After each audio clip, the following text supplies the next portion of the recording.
सभी को सादर जय हिंद।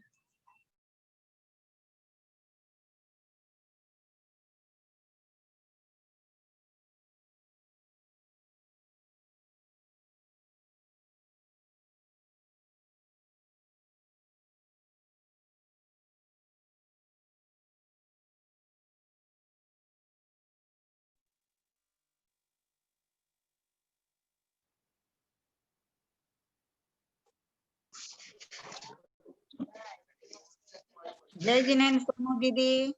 जय जन। आज ही छुट्टी नहीं रखी क्या? हमारे यहाँ तो पतंगों का मौसम है आज।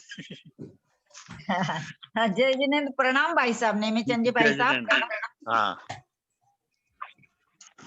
अरे बाबूजी, आप लोग पतंग उड़ाइए, अपने लोग पतंग की तरह ऊपर कितने ऊपर पहुंच सकते हो उसकी तैयारी कर रहे हैं अभी। सही बात है बेटा।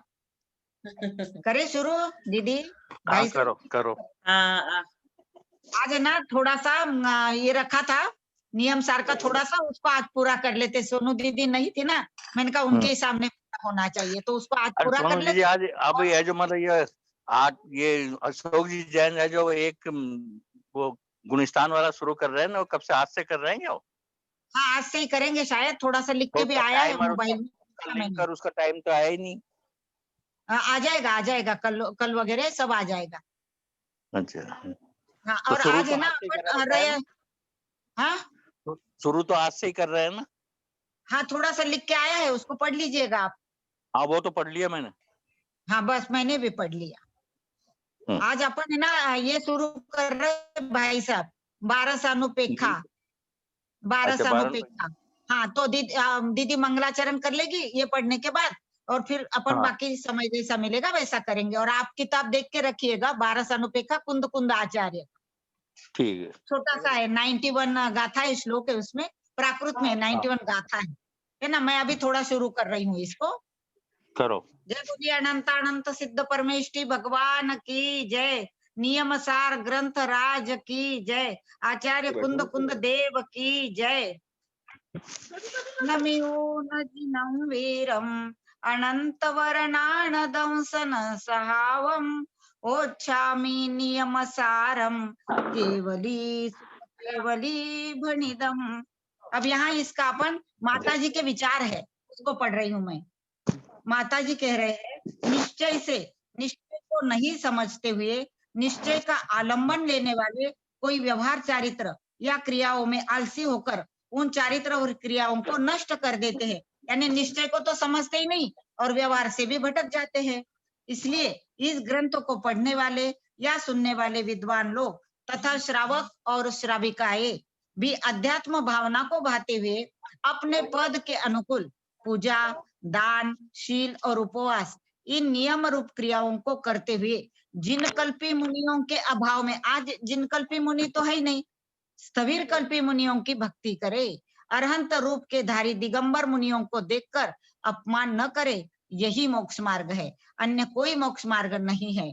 अब यहाँ शंका है, यदि स्ववश मुनियों के लक्षण रूप अध्यात्म अवस्था आजकल संभव नहीं है, तो फिर इस अध्यात्म ग्रंथ की रचना अथवा इसको पढ़ना, पढ़ाना और सुनना आदि क्यों किया जाता है?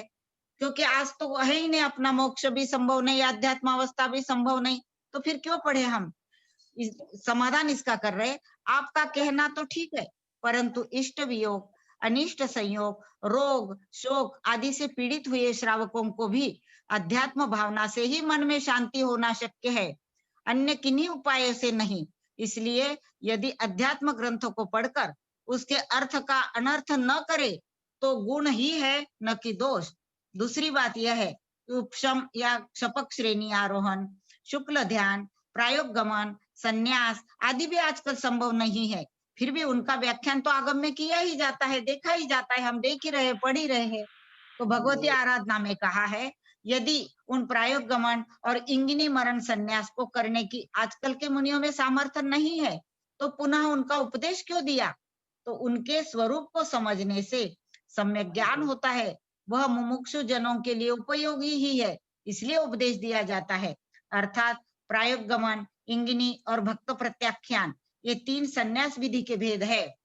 ये समाधि मरण क्या नहीं, जो अपन संलेखना करते हैं ना, इन 3 प्रकार से, इनमें से आदि के 2 उत्तम संवर्णन वाले जिन कल्पी मुनियों के ही होते हैं, फिर भी भगवती आराधना में इनका लक्षण बताया है, तभी वहां ऐसा प्रश्नोत्तर हुआ। इस नियम सार में जिनदेव के द्वारा उपदिष्ट आगम के अनुकूल ही सर्व कथन है, न कि अपनी इच्छा के अनुकूल, क्योंकि अपने मन को या बहुत जनों को जो रुचता है वह स्वकल्पित सिद्धांत अलग ही एक सिद्धांत हो जाता है, पुनः वह एक नूतन मत होकर बाह्य मतों में चला जाता है।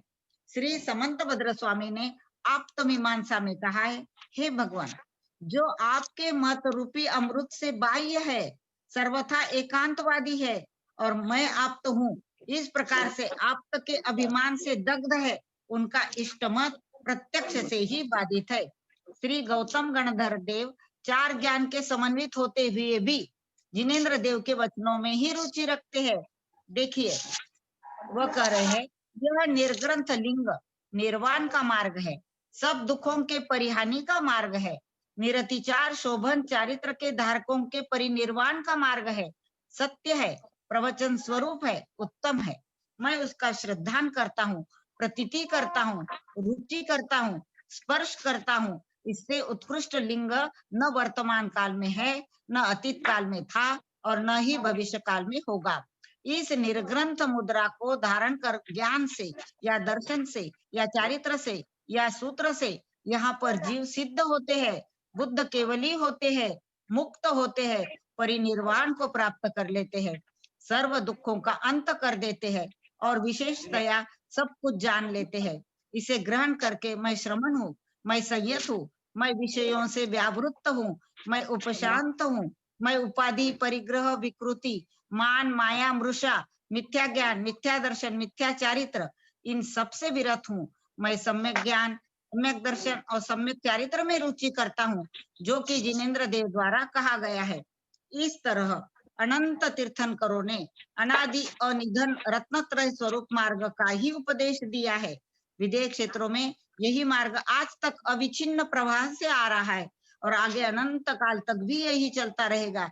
यहाँ भी इस दुष्म काल में यह वीर भगवान का शासन अविच्छिन्न ही रहेगा। बीच में 7 तीर्थंकरों के अंतराल में 7 बार यह मार्ग उच्छिन्न हुआ है, किंतु वीर भगवान के शासन में विच्छेद नहीं है। यहाँ जो मुनि धर्म और श्रावक धर्म रूप से मार्ग है, वही मोक्ष मार्ग है। कदाचित किसी मनुष्य के दोष करने से यह पवित्र मार्ग दूषित नहीं होता, बल्कि निर्दोष प्रवाह रूप से चलता ही रहेगा। इस ग्रंथ का नाम सब तरह से सर्वथा अनवर्थ ही है। यानी आप ये नियम सार जो नाम दिया है उसकी सार्थकता बता रहे। सर्व सारों में सारभूत सम्यक रत्नत्रय स्वरूप सराग नियम का और वीतराग नियम का ही इसमें कथन है। ग्रंथकर्ता ने चारित्र प्रावृत और मूलाचार में सराग रत्नत्रय को प्रधान रूप से कहा है और यहाँ पर वीतराग रत्नत्रय को प्रधान रूप से कहा है। यद्यपि उन श्री कुंद देव का 7वें गुणस्थान के योग्य अंशात्मक ही वितराग मोक्ष प्राप्त हुआ था, क्योंकि उन्होंने भी संघ संचालन, धर्म प्रभावना, ग्रंथ रचना आदि बहुत से कार्य किए हैं। फिर भी ध्यान रूप वितराग नियम ही साक्षात मोक्ष का कारण है, यही निर्वाण का फल है, अन्य कोई नहीं। यहाँ श्री पूज्य कुंद देव का यही अभिप्राय है। यानी ये क्या बता रहे हैं कि आचार्य कुंद देव भी इन्होंने इतनी ग्रंथों की रचनाएं की, अपने संघ का संचालन किया, तो वो भी अधिकतर शुभोपयोग में ही रहे होंगे, फिर भी उन्होंने अपने को निश्चय मोक्ष मार्ग का उपदेश तो दिया ही है। यह ग्रंथ नियम रूपी कुमुद को विकसित करने के लिए चंद्रमा का उदय है, अतः यह नियम कुमुद चंद्रोदय है, अथवा यति रूपी कैरव श्वेत कमलों को खिलाने के लिए पूर्णिमा की अर्धरात्रि का चंद्रमा होने से यह यति कैरव चंद्रोदय है। इसमें पद पद पर व्यवहार निश्चय नयों की, व्यवहार निश्चय क्रियाओं की और व्यवहार निश्चय मार्ग की परस्पर में मित्रता होने से इसका विषय स्यादवाद से सहित है। इसकी टीका चंद्रमा के उदय की चांदनी के समान शोभित हो रही है, इसीलिए यह स्यादवाद चंद्रिका, ये जो ज्ञानमती माता जी ने टीका लिखी है ना, इसका नाम है स्यादवाद चंद्रिका। नाम से सार्थकता को प्राप्त है। जैसे चंद्रमा की चंद्रिका सर्व जगत को आह्लादित करती है, सूर्य की किरण अग्नि और विष आदि से संतप्त जनों को प्रसन्न करती है, शीतल करती है, वैसे ही यह स्याद्वात चंद्रिका टीका भव भव की अग्नि से संतप्त भव्य जीवों को आह्लादित करेगी, उन्हें प्रसन्न करेगी, शीतल करेगी, उनके मन रूपी कुमुदों को विकसित करेगी और महामोह रूपी अंधकार से अथवा अज्ञान अंधकार से पथ भ्रष्ट हुए जनों को हित का मार्ग प्रकाशित करेगी, इसमें कोई संदेह नहीं है।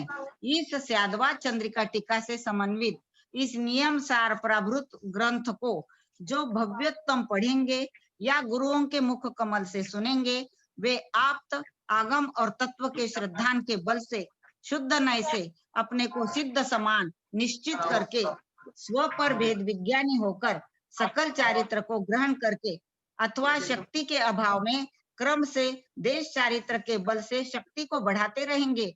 पुनः वे ही नियम से व्यवहार नियम के बल से निश्चय नियम को उत्पन्न करके अप्रमत्त अपूर्वकरण आदि गुण स्थानों में चढ़कर अभूतपूर्व सिद्ध हो जाएंगे। यद्यपि अनादिकाल से लेकर आज तक हुए सिद्ध भगवान अनंतानंत है, फिर भी वे सब अभूतपूर्व ही है। 45 लाख योजन प्रमाण की सिद्ध शिला के ऊपर सिद्ध लोक पूर्ण रूप से सिद्धों से व्याप्त है, भरा हुआ है। वहां पर अणुमात्र भी स्थान खाली नहीं है, बल्कि सभी सिद्ध परमेष्टि एक एक में अनेकों समाविष्ट ही है। यह मनुष्य लोग भी उतने प्रमाण 45 लाख योजन का है। यहाँ नदी समुद्र आदि से जो सिद्ध होते हैं वे संवरण की अपेक्षा से ही होते हैं। सो ही श्री भट्ट कलांक देव ने कहा है, भूतपूर्व नय की अपेक्षा से विचार किया जाता है।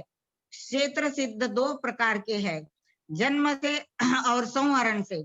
उनमें संवरण सिद्ध अल्प है, जन्म सिद्ध उनसे असंख्यात गुण है। संवरण के भी दो प्रकार है, स्वकृत और परकृत। देवों के द्वारा या चारण विद्याधरों के द्वारा किया गया परकृत है। स्वकृत भी चारण विद्याधरों का ही है, अर्थात जिन किन्हीं मुनि को चारण रुद्धि है, उनके निमित्त से वे नदी आदि कहीं से भी सिद्ध माने गए हैं।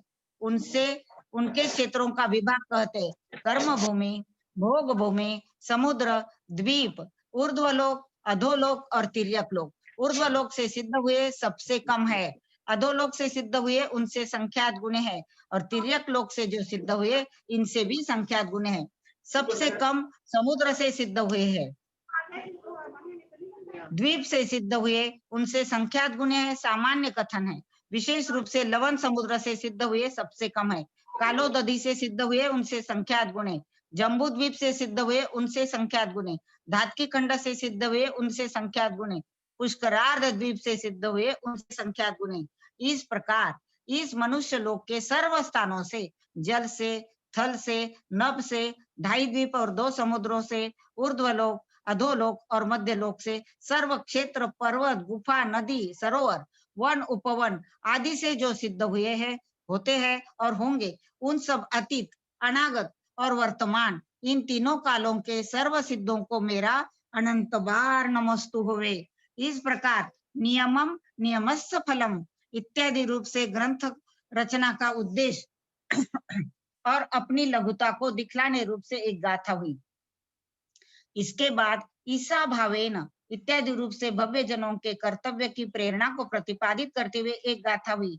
अनंतर नियमावना निमित्तम इत्यादि रूप से ग्रंथ रचना के कारण को निरूपित करते हुए एक गाथा हुई। इन 3 गाथाओं द्वारा यह 5वां अंतराधिकार पूर्ण हुआ। इस ग्रंथ में इस 12वें अधिकार में पूर्वोक्त प्रकार से 17 गाथा सूत्रों से व्यवहार नियम के द्वारा साध्य संप्राप्त करने योग्य शुद्धोपयोग अपर नाम वाले निश्चय नियम के फलभूत भाव मोक्ष रूप आर्यंत अवस्था का निरूपण है। इसके बाद 9 गाथा सूत्रों से साक्षात द्रव्य मोक्ष रूप सिद्धावस्था का निरूपण है। पुनः 3 गाथा सूत्रों से ग्रंथ का उपसंहार किया है। इस तरह 29 गाथा सूत्रों से यह मोक्ष फल प्रतिपादक 3रा अधिकार महाअधिकार पूर्ण हुआ। इति श्री भगवान कुंद कुंदाचार्य प्रणीत नियम सार प्राभृत ग्रंथ में ज्ञानमती आरिकाकृत स्याद्वात चंद्रिका नाम की टीका में महाअधिकार अपर नाम वाला यह शुद्धोपयोग नामक 12वां अधिकार समाप्त हुआ। जय बोलिए आचार्य कुंद कुंद देव की जय, नियम सार ग्रंथ राज की जय, परम पूज्य आरिका माता जी, ज्ञानमती माता जी की जय। सादर प्रणाम। जय जिनेन्द्र। दीदी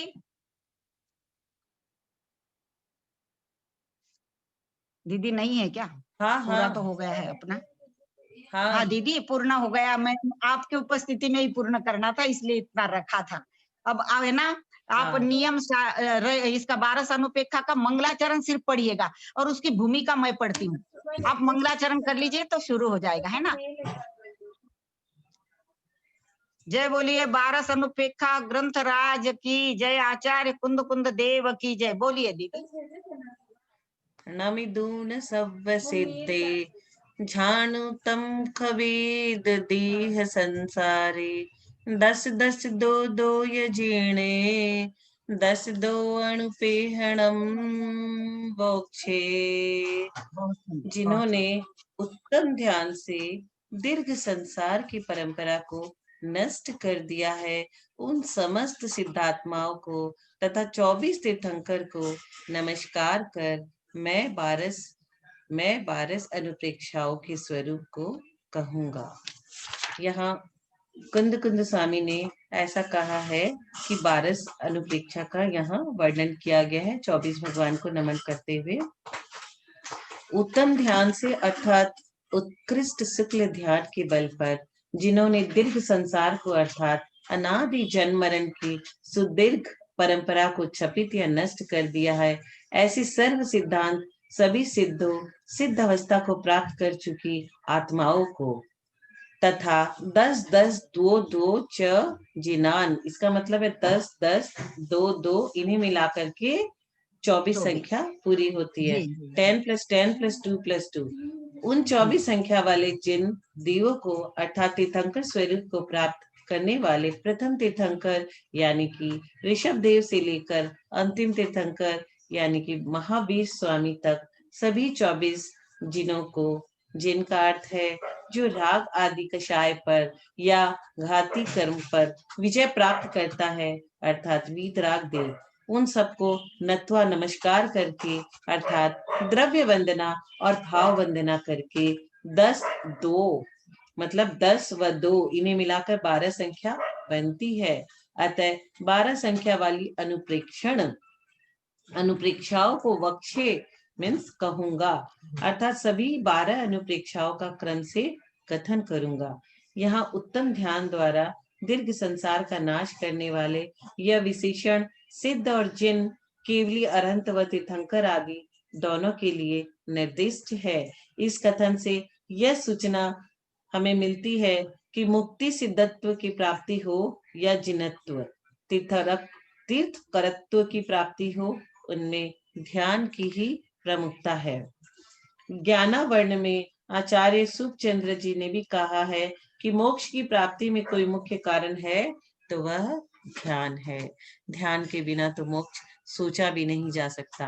रैन सार जी में भी ऐसा ही लिखा है गाथा नंबर 150 में कि आचार्य कुंद कुंद स्वामी ने यह कहा है कि ध्यान से समस्त कर्मों की निर्जरा होती है और निर्जरा का फल होता है मोक्ष की प्राप्ति। अमित गति श्रावकाचार्य में भी ऐसा स्पष्ट रूप से लिखा गया है कि कोई रात दिन कितने ही घोर तप कर ले, चाहे सारे शास्त्र का सदैव कितना ही स्वाध्याय करता रहे, आलस्यहीन होकर चाहे कितना ही चरित्र का पालन करे, परंतु ध्यान के अनुष्ठान के बिना सिद्धि यानी मुक्ति प्राप्त नहीं होती। तो आखिर यह ध्यान क्या है वह बता रहे हैं। तत्वार सूत्र में भी कहा गया है एकाग्र चिंता निरोध ध्यान है। तत्वार सूत्र के 90 अध्याय के 27वें श्लोक में अर्थात एकाग्र में चिंता का निरोध करना ही ध्यान है। एकाग्रता यानी व्याग्रता का अभाव, व्याग्रता का कारण बाह्य पदार्थों में चित्त का व्यापार, उस व्यापार से निर्वृत्ति का होना ध्यान में आवश्यक है। ध्यान में हम लोग बाहरी चिंता को छोड़ देते हैं। एकाग्र शब्द में प्रयुक्त एक पद का अर्थ है तत्व परमेष्ठी या आत्मा।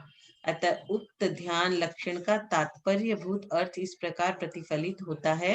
अनेक प्रकार के बाह्य पदार्थों के संसर्ग से होने वाली मानसिक व्याग्रता से निवृत्त होकर किसी एक पदार्थ में विशेष तया शुद्ध आत्मा में प्रमुख रूप से चित्त व्यापार को स्थिर करना, यही ध्यान है।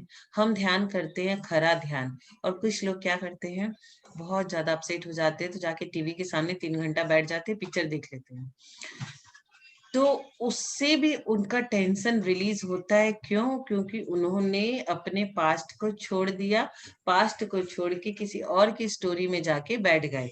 और वैसे ही हम लोग पास्ट को छोड़ के हमारे सिद्धालय में पहुंच जाते हैं और कितने तरह से ओम का, सिद्ध का, ओमकार मंत्र का, अरहम का कुछ न कुछ ध्यान लेके बैठ जाते हैं, तो हमें कुछ अलग ही रिलैक्सेशन मिलता है। मतलब अपनी पास्ट की चिंताओं को छोड़ देने से हमें शांति मिलती है। आप बहुत सुंदर ध्यान कराती हो, सुना है मैंने आपका, हर चीज सुनी है मैंने, बहुत अच्छा कराया था, बहुत अच्छा। तो यहाँ तो ध्यान का अर्थ इतना लिखा है कि ध्यान के बिना कुछ भी नहीं, कितना भी अध्ययन कर लो, कितना भी शास्त्र पढ़ लो, कितने भी आप पारंगत पंडित और पंडिताइन बन जाओ, लेकिन ध्यान जब तक नहीं वही करेंगे बात तब तक अरिहंत अवस्था तक पहुंचना मुश्किल है। और हमें तो ये तो सोचना ही नहीं चाहिए कि हम स्त्रियां हैं, पंचम गुण स्थान के ऊपर नहीं जा सकते, तो क्या हुआ, हम तो यहाँ पर रहकर भी वहां जैसी चर्या कर सकते हैं, तभी तो भाव पवित्र होंगे, और तभी आगे सही बात। हमारा स्त्री पर्याय छेद होके हम आगे और बढ़ेंगे। इसलिए हमें केवल चिंता चिंतन का निरोध ध्यान नहीं कहा जाता, अपितु चिंतन निरोध, चिंतन की बहुविषयता के निरोध के साथ साथ वहां ध्यान में एकाग्रता अर्थात एक वस्तु में चित्त स्थिरता ही उपेक्षित है। इसी प्रकार प्राणापान श्वासोच्छ्वास के निरोध मात्र को भी ध्यान रूप से स्वीकृत नहीं किया गया है, क्योंकि ध्यान की स्थिति में मंद मंद प्राणापान का संचार भी उपेक्षित है ही, अन्यथा शरीरपात मृत्यु संभावित है। अब आचार्य महाराज कह रहे हैं पहले ही श्लोक में हमें कि हमें भी इस तरह से ध्यान को अपने डेली की दिनचर्या में लाना चाहिए, और थोड़ा थोड़ा करके 2 मिनट, 5 मिनट, 10 मिनट करके उसे बढ़ाना चाहिए। क्योंकि एक बार कोई सोचेगा कि हम 1 घंटा ध्यान कर लिए, 45 मिनट ध्यान कर लिए, तो वो एक संग नहीं होता है, धीरे धीरे बढ़ाना पड़ता है। दीदी इसकी भूमिका पढ़ ले थोड़ी, हाँ, अब आप पढ़ो। ये ग्रंथ की हाँ, हाँ थोड़ी भूमिका पढ़ लेते हैं ना। मैंने आपसे शुरू करना था, इसलिए मंगलाचरण आपसे करवा लिया। अब ये भूमिका बहुत अच्छी है, इसलिए, है ना। जैन अध्यात्म के सूर्य आचार्य कुंद कुंद देव की एक छोटी सी किंतु महत्वपूर्ण रचना है 12 अनुवेखा। इसमें 91 यानी 91 छंद है।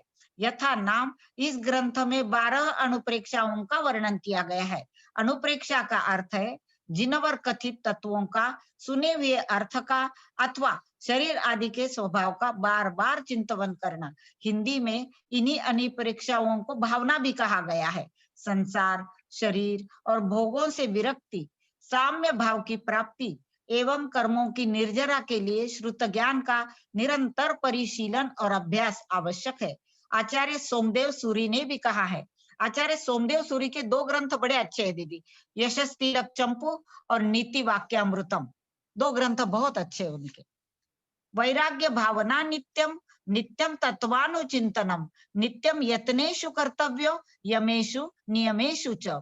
अनादिकाल से हेय की ओर हम सभी संसारी जीवों की दृष्टि स्वतः आकर्षित होती रही है। जो हेय है, जिसको अपने को ग्रहण नहीं करना है, उधर ही हमारी दृष्टि जाती है। किंतु जो उपादेय है, शुभ है, उसमें वह प्रयत्न करने पर भी नहीं लग पाती। प्रमाद जन्य इस घनीभूत संस्कार को तोड़ने के लिए ही आचार्यों ने बार बार तत्वानुचिंतन पर बहुत जोर दिया है। जैन धर्म एक भावना प्रधान धर्म है। भावना को भवनाशिनी कहा गया है। अपन कहते भी भावना भवनाशिनी, और भावना को भववर्धिनी भी कहा है। अगर हम अच्छी भावनाएं करते हैं तो अपने भव का वर्धन कर लेते हैं, और ये गलत भावनाएं करते तो भव को बढ़ा लेते हैं, और अच्छी भावनाएं करते तो भवों का नाश भी कर लेते हैं। हमें प्रतिदिन यह विचार करना चाहिए कि यह शरीर आत्मा नहीं है, बल्कि शरीर में आत्मा है। बहुत सुंदर। द्वादश अनुप्रेक्षा के केंद्र में यही एक विचार बिंदु है। 12 भावनाओं में मूलतः इसी का विस्तार है। इनके पाठ या चिंतन मनन से उस देहातीत आत्मा में चित्त स्थिर होता है और इस स्थिरता से हमें विपत्तियों या परिचयों में भी अविचलित बने रहने की शक्ति मिलती है। आगम ग्रंथों में इन अनुप्रेक्षाओं को धर्म ध्यान का आधार, वैराग्य उत्पादक एवं मुक्ति का साक्षात कारण भी कहा गया है। अभी देखिए, सर्वश्री पंडित भूधरदास जी, दयानंद राय जी, दौलत राम जी, बुद्धजन जी, भागचंद्र जी, जयचंद्र जी, दीपचंद्र जी, मंगत राय जी आदियों के द्वारा रचित 12 भावनाएं जैन समाज में अत्यंत लोकप्रिय है। घर घर में इनका पाठ होता है। सर्वार्थ सिद्धि, राजवार्तिक, भगवती आराधना, मूलाचार, कार्तिकेय अनुप्रेक्षा, चारित्र सार, अणगार धर्मावृत आदि आर्ष ग्रंथों में भी इनका सुंदर वर्णन मिलता है। इनके अनुचिंतन या अनुप्रेक्षण से धर्म के प्रति एक गहरी आस्था का विकास होता है। पर्यायगत अशुद्धि के निवारण और जीवन व्यवहार के संशोधन में यह अनुप्रेक्षाएं कार्यकारी निमित्त के समान है। आचार्य कुंद देव ने 12 अनुप्रेक्षाओं के महत्व का प्रतिपादन करते हुए कहा है कि भूतकाल में जितने भी भव्य जीव मोक्ष गए हैं या भविष्य में जाएंगे, उन्हें इन्हीं भावनाओं के निरंतर चिंतन का फल समझना चाहिए। ऐसे सभी मुक्तिगामी जीवों को उन्होंने बारंबार नमस्कार किया है। इस अचिंत्य लाभ को यहाँ हम संक्षेप रूप से शब्दों में व्यक्त कर रहे हैं। ये ना इन्होंने भूमिका लिखी, बाद में तो 12 भावनाओं के नाम है। अब इसका है ना, जो आपने पढ़ी ना गाथा दीदी मंगलाचरण की, वो इसमें बहुत शॉर्ट में बताई है, 2-4 लाइन में, उसको भी पढ़ लेते हो, है ना दीदी। नम्यो न सौव सिद्धे जानुत्तम खविद दीह संसारे, 10 दो दो यजिने 10 अनुपेहनम ओछे। अब इसका हिंदी अनुवाद। सर्व सिद्ध 24 जिन भवनाशा कर ध्यान, 12 अनुप्रेक्षा कहूं कर प्रणाम श्रद्धान। ये इसका हिंदी अनुवाद। अब अन्वयार्थ। ध्यानोत्तम खविद यानी उत्तम ध्यान के द्वारा खविद यानी क्षय कर दिया है। दीह संसारे यानी दीर्घ संसार को नष्ट कर दिया है। सब सिद्धे यानी सभी सिद्धों को, ये यानी और 10 यानी 10 और 10 और 2 यानी 2 और 2 4, ऐसे 24। जिने यानी जिनेन्द्रों को, नमियून यानी नमस्कार करके, 10 यानी 12, अनुपेहनम अनुप्रेक्षाओं को ओछे यानी कहूंगा। अब यहाँ क्या कह रहे, इसमें किसको नमस्कार किया है? 24 ही तीर्थंकर को उन्होंने नमस्कार किया है।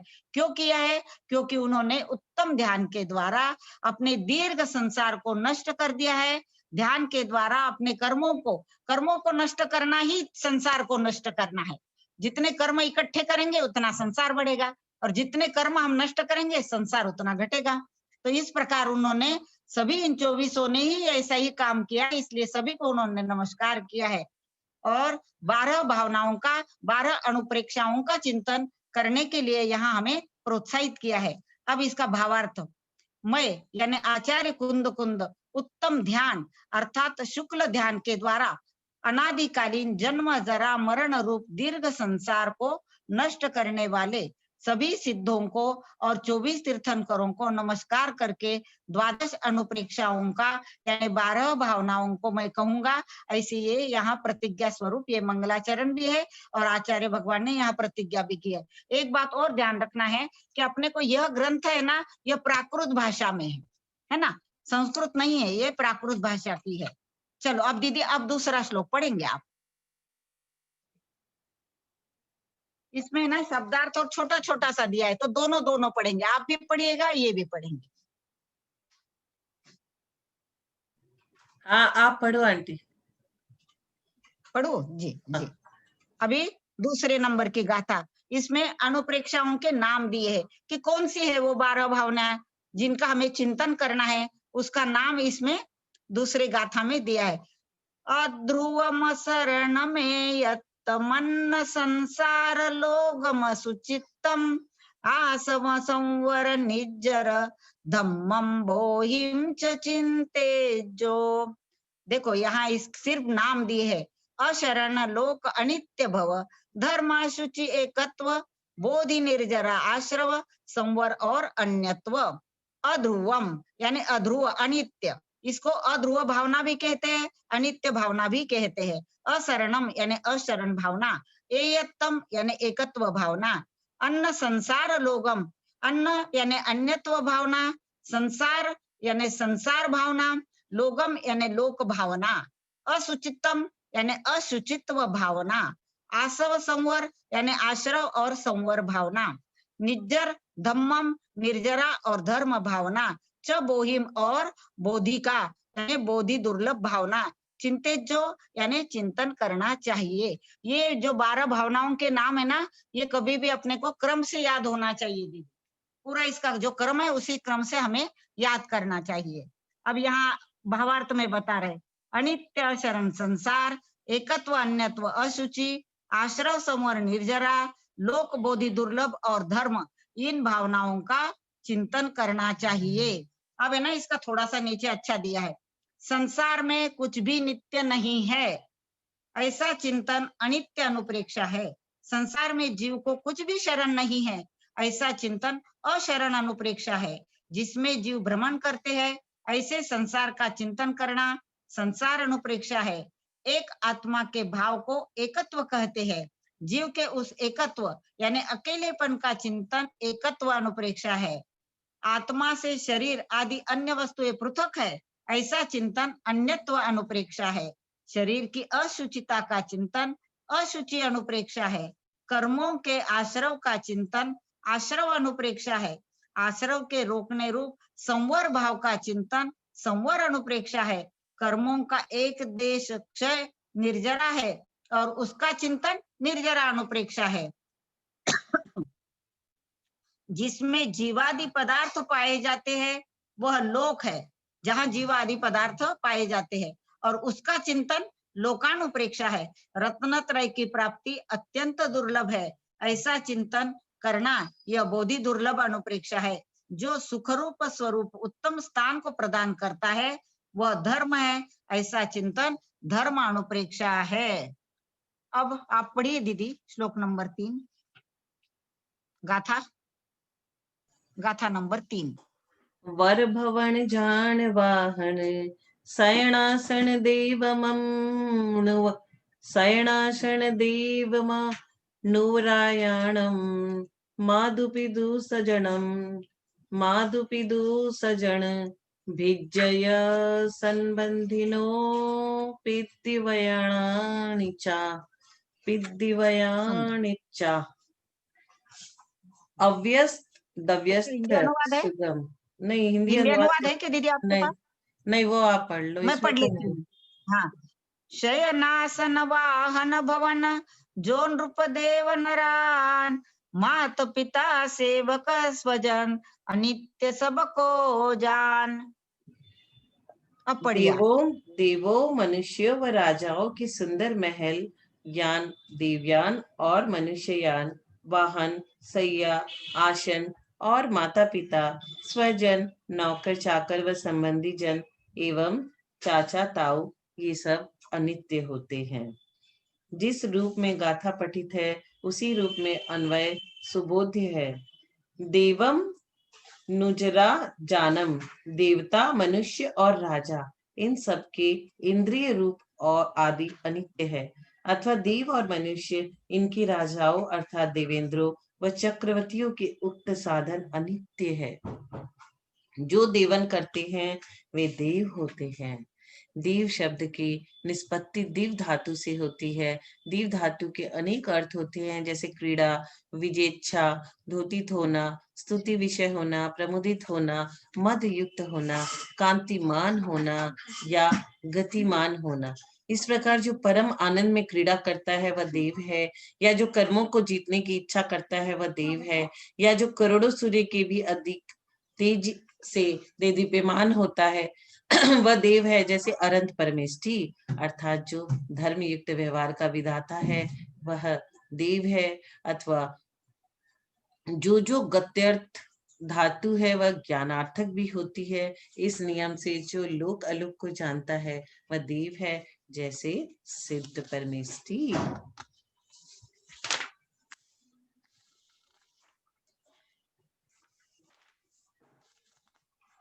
इसमें तो बहुत ज्यादा बड़ा तो रहने दीजिए दीदी, इसमें अच्छा है शॉर्ट में, 4 लाइन में ही इसमें, इसका पढ़ लूं। हाँ हाँ हाँ, क्योंकि सार इसमें सार दिया, ये समता सागर जी का है। अब वर भवन जान वाहन शयनासन देव मणुवरायानम माधुपिदु सजन भिच्चय संबंधिनो दिव्या निचा। यहाँ क्या बता रहे, देव मनु यानी देव और मनुष्य, रायानम यानी राजाओं के, वर यानी श्रेष्ठ, भवन यानी महल, जान वाहन यानी जहाज वाहन जो सवारियां है, शयनासन यानी शयन और आसन, माधु पिदु सजन माता पिता ये स्वजन, भिच्च यानी भृत्य, संबंधिनो यानी संबंधी, यह यानी और, पिदिविया यानी पितृव्य जैसे चाचा ताऊ पिताजी के तरफ के, अनिच्चा यानी अनित्य नाशवान है, देव मनुष्य और राजाओं के सुंदर महल, पालकी शैया आसन, माता पिता स्वजन और भृत्य आदि सभी संबंधी जन अनित्य है, सदा साथ रहने वाले नहीं है। अब पढ़िए दीदी चौथे नंबर की।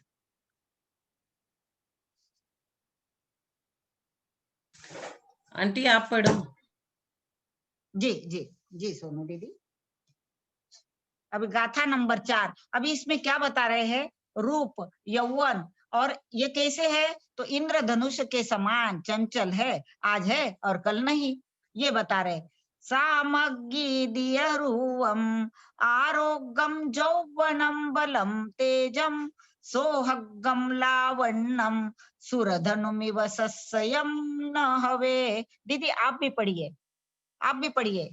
नेमीचंद जी भाई साहब आपके पास हो तो आप भी पढ़िएगा इनके बाद।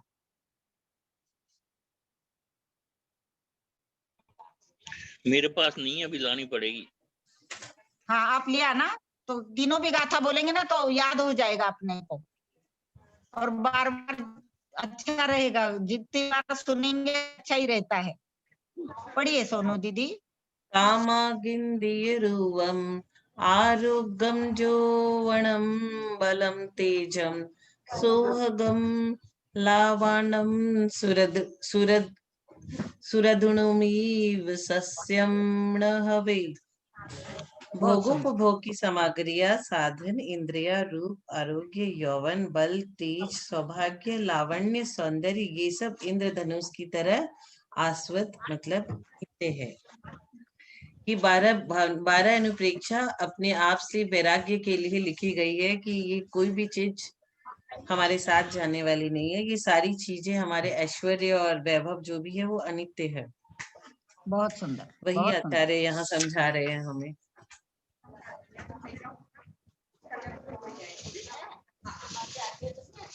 सामग्री भोगोपभोग के साधन अथवा साधनभूत इंद्रिय, रूप, आरोग्य आदि जो गाथा में ही कहे जाने वाले हैं, शाश्वत न भवेत, चिर स्थायी नहीं होते, अर्थात इंद्रिय रूप आदि जो भी काम भोग साधन है वे शाश्वत नहीं है, ऐसा अर्थ समझे। अथवा सामग्री इसका संस्कृत रूप समग्र भी होता है। यह पाठ स्वीकार करने पर अर्थ होगा, समग्र इंद्रिय रूप अर्थात समस्त इंद्रिय रूप वह शाश्वत नहीं होता। इस प्रकार वाक्यार्थ की नियोजना करनी चाहिए। संसारी जीव की इंद्रियों का निर्माण नाम कर्मोदय से होता है। वे इंद्रियां 5 प्रकार की है, सभी को मालूम है, स्पर्श, रसना, घ्राण, नेत्र व कर्ण। उनमें क्रम से विषय इस प्रकार है, स्पर्श, रस, गंध, रूप एवं शब्द। स्पर्श के 8 भेद, शीत, उष्ण, गुरु, लघु, मृदु, कठोर, स्निग्ध व रुक्ष। बर्फ शीतल है, अग्नि उष्ण है, लोहा भारी है, रुई हल्की है, मक्खन कोमल है, पत्थर कठोर है, घी चिकना है और बालू रूखा है। इस प्रकार उन स्पर्श के उदाहरण हमें समझने चाहिए। गंध 2 प्रकार के होते, सुगंध एवं दुर्गंध। कर्ण का विषय शब्द या ध्वनि से होता है। संगीत शास्त्र में ध्वनि भेद रूप में स्वरों का निरूपण किया गया है। वह ध्वनि 7 स्वर वाली मानी जाती है। उन 7 स्वर के नाम, उनके उद्भव स्थान और उनकी शास्त्रीय संज्ञाएं, 7 सारे गामा, ये सब जो है ना शास्त्रीय संज्ञा दी गई है 7 स्वर को। तारे गामा पादा निसा, जो सब बोलते हैं।